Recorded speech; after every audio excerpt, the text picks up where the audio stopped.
Welcome students, welcome to our class. So आज हम लोग इस सेशन में एक ऐसे डिवाइस के बारे में देखेंगे जो कि इंस्पेक्शन और चेकिंग दोनों का काम करता है। हम लोग ये जानेंगे कि ये डिवाइस क्या है। उससे पहले हम लोगों ने थ्रेड्स के बारे में जानकारी हासिल की थी। थ्रेड क्या है, किस तरीके से उनको बनाया जाता है। बाहरी थ्रेड बनाना है तो उसके लिए डाई और डाई स्टॉक की रिक्वायरमेंट होती है। तो अंदरूनी थ्रेड बनाने हैं, मतलब होल के अंदर थ्रेड बनाने हैं, तो उसके लिए हम लोगों को टैप और टैप रेंज की रिक्वायरमेंट होती है। ये हम लोगों ने देखा। लेकिन सही मायने में थ्रेड सही बने हैं कि नहीं, ये जानने के लिए उसको इंस्पेक्ट करना या प्रॉपर तरीके से चेक करना ज़रूरी होता है। जहाँ पे ये इंडिविजुअल होंगे तो कोई प्रॉब्लम नहीं है। हम लोग माइक्रोमीटर के ज़रिए, जिसको स्क्रू थ्रेड माइक्रोमीटर कहते हैं, उसके ज़रिए हम लोग चेक कर सकते हैं। लेकिन जहाँ पे इसी नट बोल्ट का मास प्रोडक्शन में उत्पादन किया जा रहा हो, ऐसी जगहों पे स्क्रू थ्रेड के ज़रिए उन सभी प्रोड्यूस हुए थ्रेड्स को चेक करना नामुमकिन सी बात है। अगर करने के लिए जाओगे चेकिंग, तो उसके लिए बहुत सारा समय निकल जाएगा, जो कि मुनासिब नहीं है हमारे लिए। तो इसके लिए एक ऐसा इंस्ट्रूमेंट बनाया गया जिसके ज़रिए हम लोग वही चेकिंग का काम बहुत जल्द तरीके से कंप्लीट कर सकते हैं। और वो दूसरा तीसरा कोई नहीं, वो इंस्ट्रूमेंट जो है, उस इंस्ट्रूमेंट को कहा जाता है क्या? तो स्क्रू पिच गेज। तो स्क्रू पिच गेज के बारे में हम लोग जानकारी लेने वाले हैं। तो स्क्रू पिच गेज क्या है, ड्राइंग में यहाँ पे दिखाया गया है, किस तरीके से दिखता है उसको और अच्छी तरीके से आगे हम लोग देखने वाले हैं। यह स्क्रू पिच गेज एक इंस्पेक्शन एंड चेकिंग इंस्ट्रूमेंट या डिवाइस हम लोग कह सकते हैं, जिसके जरिए बने हुए जो स्क्रू थ्रेड है, उन स्क्रू थ्रेड्स को हम लोग चेक कर सकते हैं। एक्सटर्नल सेक्शन के ऊपर, मतलब किसी बाहरी सरफेस के ऊपर जब थ्रेड बनते हैं तो उन थ्रेड्स को चेक करने के लिए इस गेज का इस्तेमाल किया जाता है। इसके ज़रिए हम लोग किसी भी बाहरी थ्रेड्स को चेक कर सकते हैं। एग्जाम्पल के तौर पे बोल्ट के ऊपर बने हुए जो थ्रेड्स है, उन थ्रेड्स को चेक करने के लिए इस इंस्ट्रूमेंट का इस्तेमाल किया जाता है। तो चलिए देखते हैं स्क्रू पिच गेज क्या है, कैसे बनता है और उसके ऊपर कौन से प्रोसेस जो है ये प्रोसेस किए जाते हैं। तो इस डायग्राम में हम लोग वही देख रहे हैं। फिगर नंबर 1 में स्क्रू पिच गेज का एक प्रोफाइल डायग्राम दिखाया गया है। तो बाकी जगह पे स्क्रू पिच गेज के अलग अलग यूजेस और वो एक्चुअल में कैसे दिखता है वो दिखाया गया है। इनके बारे में जानकारी लेते हैं।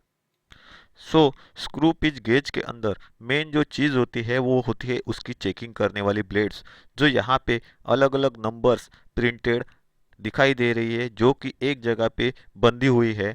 ये जो ब्लेड्स होती है, इन ब्लेड्स को स्प्रिंग स्टील की शीट से, जी जो बहुत ही पतली है, ऐसी स्प्रिंग स्टील की शीट से बनाया जाता है। उसके ऊपर उसका नंबरिंग किया जाता है। जो भी पिच है थ्रेड का, उन पिच को वहां पे एक्यूरेटली पंच करके बनाते हैं। और उसके बाद जब उसको फिनिशिंग देके खत्म होता है, तब उसको हार्डनिंग और टेम्परिंग इस प्रोसेस से गुजारते हैं। क्योंकि इसके ज़रिए हम लोगों को बार बार क्या करना पड़ता है, तो बने हुए थ्रेड्स को चेक करना पड़ता है, जिसका मतलब है कि ये जो ब्लेड्स है ये घिसने की ज़्यादा संभावना है। और घिसने से बचने के लिए इन ब्लेड्स को क्या किया जाता है, तो हार्डन किया जाता है। तो कुछ जगहों पे यही ब्लेड जो है ये कार्बन स्टील से बनी हुई होती है। तो इससे हम लोगों को पता चलता है कि screw pitch gauge is used to determine the pitch of thread. मतलब क्या है कि जो पिच होता है किसी थ्रेड का, उसको चेक करने के लिए कि वो बराबर है कि नहीं, उसके लिए स्क्रू पिच गेज का इस्तेमाल किया जाता है। इसके अलावा जब भी किसी मशीन के ऊपर थ्रेड्स बनाए जाते हैं तो थ्रेड का फॉर्मेशन देखने के लिए बार बार इस इंस्ट्रूमेंट को इस्तेमाल करना पड़ता है, जिसकी वजह से सही तरीके का थ्रेड हम लोग किसी भी पर्टिकुलर सिलेंड्रिकल सरफेस के ऊपर बना सकते हैं। इसका मतलब क्या है कि ये जो स्क्रू पिच गेज है, ये किसी थ्रेड की जो प्रोफाइल होती है, आउटर प्रोफाइल, उस आउटर प्रोफाइल को इजीली कंपेयर कर सकता है, उसकी तुलना कर सकता है कि तुलना करके वो हमको बता सकता है कि जो थ्रेड बने हुए हैं ये सही है या नहीं। मतलब उस गेज को आप जब भी थ्रेड के ऊपर सेट करोगे तो आपको ये पता चलेगा कि वो बराबर बैठा है कि नहीं। अगर वो बराबर बैठा है तो इसका मतलब है कि जो थ्रेड्स बने हुए हैं वो सही बने हुए हैं। अगर वो नहीं है, सही तरीके से नहीं बैठा है, लाइट पास हो रही है दूसरी तरफ से, तो इसका मतलब जो थ्रेड्स बने हुए हैं वो सही तरीके से नहीं बने, उनको और अच्छे तरीके से बनाना ज़रूरी है। तो फिगर नंबर 1 में आप अगर देखोगे तो यहाँ पे मैंने इंडिकेट किया है ब्लेड्स, उसके पार्ट्स इंडिकेट किए हैं। तो है क्या? सेट ऑफ ब्लेड्स जो होल्डर के साथ में जुड़े हुए रहते हैं।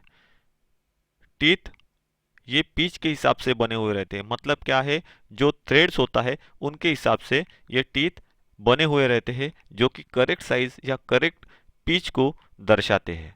उसके बाद अगर हम लोग देखेंगे तो ये एक सेट होता है जिसके अंदर इसको बिठाया जाता है, उसको होल्डर कहते हैं। उस होल्डर के ऊपर ये कितने साइज से कितने साइज तक इसकी जो रेंज होती है ब्लेड की, कि हर एक ब्लेड कम से कम कितना पिच चेक करेगा और ज़्यादा से ज़्यादा कितना पिच चेक करेगा, ये उस सेट की रेंज होती है। वो रेंज वहाँ पे कंपनी ने इंडिकेट की होती है, उसके साथ में कंपनी अपना नाम वहाँ पे इंडिकेट करती है। ये एक मार्केटिंग स्ट्रेटजी है, क्योंकि कंपनी अपना लोगो नाम वहाँ पे प्रिंट करती है, क्योंकि लोगों को पता चले कि भाई कौन से कंपनी ने उसको बनाया है।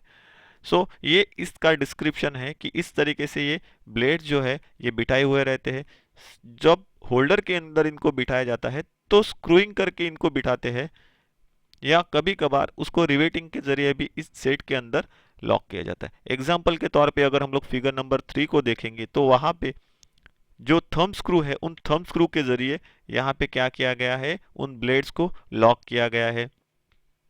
सो कुछ जगहों पे जो ब्लेड्स इस्तेमाल में लाए जाते हैं या स्क्रू की पिच गेज इस्तेमाल में लाए जाते हैं, उनमें कुछ अलग तरीके का शेप भी हम लोगों को देखने के लिए मिलता है। जैसे कि फिगर नंबर 4 में अगर आप देखोगे तो यहाँ पे स्क्रू पिच गेज थोड़ा सा अलग दिखाई दे रहा है। वहाँ पे एक साइड में उसका पिच इंडिकेट किया गया है, जैसे कि 1.75 मिलीमीटर यहाँ पे दिखाई दे रहा है।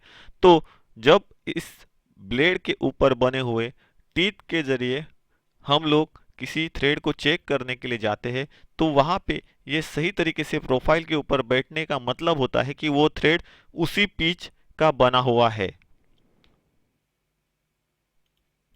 सो किसी थ्रेड्स को चेक करते समय किस तरीके से चेक करना है, तो फिगर नंबर 5 में इसको दिखाया गया है कि जो एक्सिस होता है किसी भी थ्रेड का या सिलेंड्रिकल सरफेस के ऊपर बने हुए जो थ्रेड्स होते हैं उनको चेक करने का तरीका कैसे होता है। तो वो जो सिलेंड्रिकल सरफेस है उसका जो एक्सिस है, एक्सिस के साथ में जो स्क्रू पिच गेज का ब्लेड है पर्टिकुलर टीपीआई का या पर्टिकुलर पिच का, उसको आपको पैरेलल रखना है और धीरे धीरे उन ब्लेड के जो टीथ है उनके अंदर या उनके रूट में जो ब्लेड है उसका क्रेस्ट जो है ये क्रेस्ट पॉइंट जाना चाहिए। तो मैं आपको यहाँ पे वो रूट और वो क्रेस्ट पॉइंट कहाँ पे है ये फिगर नंबर 5 में राइटिंग करके दिखा रहा हूँ। सो स्क्रू पिच गेज के हर एक ब्लेड के ऊपर वो कितने साइज का पिच चेक कर सकता है, तो उस पेज पिच की साइज प्रिंट की हुई रहती है या पंच की हुई रहती है, जो कि हम लोग ड्राइंग में देख रहे हैं दोनों फिगर नंबर 1 में और फिगर नंबर 3 के अंदर। इसकी वजह से हमको ये पता चलता है कि स्क्रू पिच गेज के अंदर बैठा हुआ हर एक ब्लेड जो है ये पर्टिकुलर स्टैंडर्ड थ्रेड का पिच ही चेक कर सकता है। इसके अलावा और किसी डिफरेंट साइज के पिच को ये चेक नहीं कर सकता है। हर एक ब्लेड एक individual specific standard thread pitch को ही चेक करेगा। ये स्क्रू पिच गेज जो है, ये स्क्रू पिच गेज सेट में आते हैं मेट्रिक सिस्टम के लिए और ब्रिटिश सिस्टम के लिए। ये ध्यान में रखना है। इसके अलावा मार्केट में कुछ ऐसे भी स्क्रू पिच गेज इस्तेमाल में आते हैं जिनके एक साइड में आपको मेट्रिक थ्रेड के पिच चेक करने के लिए ब्लेड लगे हुए मिलेंगे, तो दूसरे साइड में आपको ब्रिटिश साइज के थ्रेड के पिच चेक करने के लिए ब्लेड बैठा हुए मिलेंगे। जैसे कि फिगर नंबर 3 में आप अगर देखोगे तो ड्राइंग में ऊपर की तरफ जो आपको दिखाई दे रहा है यह है विथवर्थ थ्रेड के लिए। ये कितना है तो 55 डिग्री के जितने भी विथवर्थ थ्रेड से उनको ये चेक कर सकता है, उनके पिच को ये चेक कर सकता है। तो दूसरे साइड में मेट्रिक के लिए 60 डिग्री वाले जो भी मेट्रिक के थ्रेड्स है उनके पिच को चेक करने के लिए प्रोविजन की हुई है। तो यहाँ पे फिगर नंबर 3 में आपको वो उस तरीके का जो स्क्रू पिच गेज है वो स्क्रू पिच गेज मिलेगा जिसके थ्रू आप 55 डिग्री के विथवर्थ थ्रेड्स जो है ब्रिटिश स्टैंडर्ड विथवर्थ थ्रेड्स जो है उनको चेक कर सकते हो अलग अलग पिच के, और मेट्रिक साइड्स के 60 डिग्री वाले जो भी थ्रेड्स है अलग अलग पिच के उनके पिच को आप चेक कर सकते हो।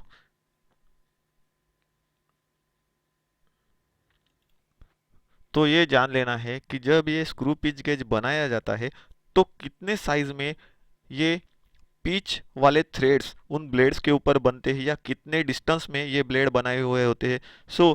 हर किसी स्टैंडर्ड गेज के अंदर या स्टैंडर्ड स्क्रू पिच गेज के अंदर 25 मिलीमीटर से लेके 30 मिलीमीटर इतने डिस्टेंस में यह थ्रेड बने हुए रहते हैं हर एक ब्लेड के ऊपर। हर एक ब्लेड पे उस पिच की साइज मुद्रित की हुई होती है, प्रिंट की हुई होती है। जिस केस के अंदर इनको बिठाया जाता है उसके ऊपर इनकी साइज या रेंज जो होती है वो रेंज प्रिंटेड होती है। जैसे कि मैंने पहले ही आपको बताया फिगर नंबर 1 में आप उस केस को देखोगे तो वहां पे लिखा हुआ है 0.35 टू 5 मिलीमीटर पिच, मतलब यहाँ पे कम से कम आप 0.35 मिलीमीटर का पिच चेक कर सकते हो कम से कम, और ज़्यादा से ज़्यादा 5 मिलीमीटर का पिच ये चेक करने की आपको प्रोविज़न देता है।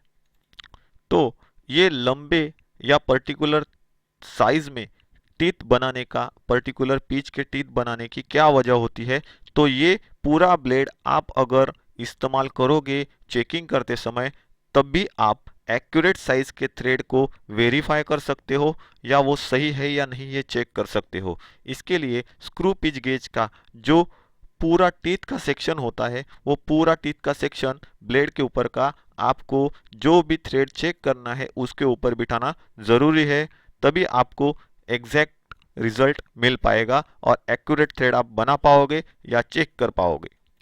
बहुत सारी जगहों पे ये जो स्क्रू पिच गेज है ये थ्रेड पिच गेज के नाम से भी पहचाना जाता है, थ्रेड पिच गेज के नाम से भी पहचाना जाता है। अगर हम लोग देखेंगे फिगर नंबर 2 को तो अभी मैं आपको वही बता रहा हूँ कि ये एक्सटर्नल अगर थ्रेड के ऊपर जैसे फिगर नंबर 2 में जो करेक्ट फिगर है वहां पे आप देखोगे तो आपको क्या मिलेगा कि आप लाइट जैसे ही पास होगे आप उसको जज कर सकते हो नॉर्मल आंखों से कि भाई वो पिच मैच हो रहा है कि नहीं। लेकिन वही अगर आप उसी फिगर नंबर 2 की जो नॉन करेक्ट एक्शन है उसको देखोगे तो वहां पे क्या दिखाया गया है, बंदे ने उस नट के अंदर के थ्रेड्स को चेक करने के लिए स्क्रू पिच गेज को वहां पे बिठाया है, तो उसको वेरीफाई करने के लिए कहीं भी मिलेगा नहीं क्योंकि वो अंदर थ्रेड बने हुए हैं। तो गेज पर्टिकुलर उस थ्रेड के शेप में या प्रोफाइल में जाके बैठा है, सही तरीके से बैठा या नहीं बैठा वो आप जज नहीं कर पाओगे। इसीलिए अंदरूनी थ्रेड जो है ये कभी भी इस गेज के जरिए चेक नहीं किए जाते हैं। उसके लिए क्या इस्तेमाल होता है वो भी मैंने लिखा है कि थ्रेड प्लग गेज जो है उनका इस्तेमाल किया जाता है, या फिर उस नट के अंदर बैठने वाले बोल्ट को फाइंड आउट करते हैं और उसका पिच देखते हैं, same as it is figure number 2 में जैसे वो ऊपर की तरफ दिखाया है वैसे। यहाँ पे ड्राइंग में अगर आप देखोगे figure number 1, figure number 2, figure number 3 और फिगर नंबर 4 में, तो यहाँ पे क्या होता है कि जैसे ही आपका फिगर नंबर 4 देखोगे तो यहाँ पे बोल्ट का डिस्क्रिप्शन दिया हुआ है। मतलब बोल्ट का डिस्क्रिप्शन कैसे करते हैं, तो M3 into 1.25 into 30। Figure number 4 को देखो तो आपको पता चलेगा मैं क्या बता रहा हूँ। तो M3 का मतलब क्या है, ये मेट्रिक थ्रेड डायमीटर मेट्रिक 3 है, मतलब क्या है 3 मिलीमीटर। 3 मिलीमीटर क्या है, इस बोल्ट का डायमीटर है, इसीलिए एम आगे लिखा गया है। तो एम का मतलब, कैपिटल एम का मतलब होता है मेट्रिक, मेट्रिक 3 का मतलब होता है 3 मिलीमीटर उसका डायमीटर है, इनटू उसका पिच कितना है। पिच मतलब क्या है, एक थ्रेड का जो क्रेस्ट पॉइंट होता है उससे नजदीक वाला जो दूसरा क्रेस्ट पॉइंट होता है उसे क्या कहते हैं हम लोग, पिच। तो ये जो पिच मतलब क्या है, एक थ्रेड से लेके नजदीक वाले दूसरे थ्रेड का डिस्टेंस कितना है, 1.25 मिलीमीटर ये डिस्टेंस है। इनटू 30 क्या है, तो 30 इसकी लेंथ है, 30 मिलीमीटर इसकी क्या है, लेंथ है। तो ये उसका डिस्क्रिप्शन हो गया। तो उसके हिसाब से अगर हमको थ्रेड बनाना है और ये बोल्ट के ऊपर कौन सा थ्रेड है ये चेक करना है, तो उसके लिए कौन सा तरीका इस्तेमाल किया जाता है। तो एग्जाम्पल के तौर पे अगर हम लोग इन फिगर्स को देखोगे तो फिगर नंबर 2 में देखो क्या किया गया है, वहां पे गेज का जो ब्लेड है उस ब्लेड को ओपन किया गया है और उसके प्रोफाइल के ऊपर रखने के लिए जा रहे हैं। दूसरा तरीका क्या है, फिगर नंबर 3 में देखिए करेक्ट एक्शन कैसे दिखाई गई। पूरे ब्लेड की लंबाई का इस्तेमाल किया गया है जहां पे टीथ बने हुए हैं, और फिर उसको कहाँ पे रखा गया है, तो जो प्रोफाइल बनी हुई है थ्रेड्स की उन प्रोफाइल्स के अंदर इसको बिठाया गया है। अपोजिट साइड से अगर लाइट पास हो रही है तो इसका मतलब क्या है, ये जो पिच बने हुए हैं ये पिच उस साइज के नहीं है, ये कुछ अलग साइज के है। तो कौन से साइज के या कौन से पिच के है, तो उसके लिए दूसरा ब्लेड लगा के जो ब्लेड इसके ऊपर सेट होगा और उन ब्लेड और जॉब के ऊपर बने हुए जो थ्रेड्स है इनके बीच में से अगर लाइट पास नहीं होगी, तो ये ध्यान में रखना है, ब्लेड के ऊपर के थ्रेड्स और जॉब के ऊपर बने हुए थ्रेड्स, इन दोनों को जब मिलाया जाएगा चेकिंग के लिए जैसे फिगर नंबर 3 में दिखाया है, और उनके अंदर से अगर लाइट पास नहीं हो रही है, तो इसका मतलब क्या है, वो जो ब्लेड के ऊपर नंबर लिखा रहेगा पिच नंबर, उसी पिच का वो थ्रेड है, ये मानना है। सो इस तरीके से स्क्रू पिच गेज का इस्तेमाल किया जाता है। सेम तरीका ब्रिटिश सिस्टम में भी होता है, और वो फिगर नंबर 1 के अंदर दिखाया गया है कि किस तरीके से इंचेस में हम लोग थ्रेड्स को चेक कर सकते हैं। So boys, thank you very much for watching this video. We will meet in next class.